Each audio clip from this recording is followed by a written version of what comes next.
Tollywood star Vijay Deverakonda ಸಿನಿಮಾಗಳಿಂತ ಹೆಚ್ಚಾಗಿ ನಟಿ ರಶ್ಮಿಕಾ ಮಂದಣ್ಣ ವಿಷಯದಲ್ಲೇ ಸದ್ದು ಮಾಡಿದ್ದರು.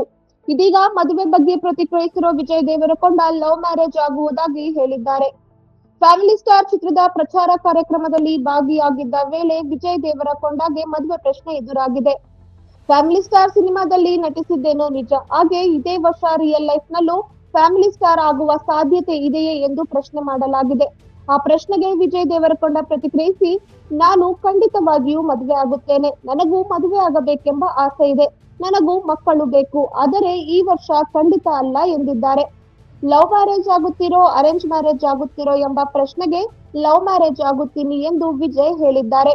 ಆ ಹುಡುಗಿಯನ್ನು ಅಪ್ಪ ಅಮ್ಮ ಇಬ್ಬರು ಮೆಚ್ಚಬೇಕು. ಅವರಿಗೂ ಆ ಹುಡುಗಿ ಇಷ್ಟ ಆಗಬೇಕು ಎಂದು ಹೇಳಿಕೊಂಡಿದ್ದಾರೆ. ಇದೆಲ್ಲರ ಮಧ್ಯ ಆ ಹುಡುಗಿ ಯಾರು ಎಂದಾಗ Vijay darling I love you ಎಂದು ನಗುತ್ತಲೇ ಉತ್ತರಿಸಿ ಸುಮ್ಮನಾಗಿದ್ದಾರೆ. ಈ ಮೂಲಕ ವಿಜಯ್ ಮನಸ್ಸಲ್ಲಿರೋ ಹುಡುಗಿ ಯಾರು ಎಂಬ ಗುಟ್ಟನ್ನ ವಿಜಯ್ ಬಿಟ್ಟುಕೊಟ್ಟಿಲ್ಲ.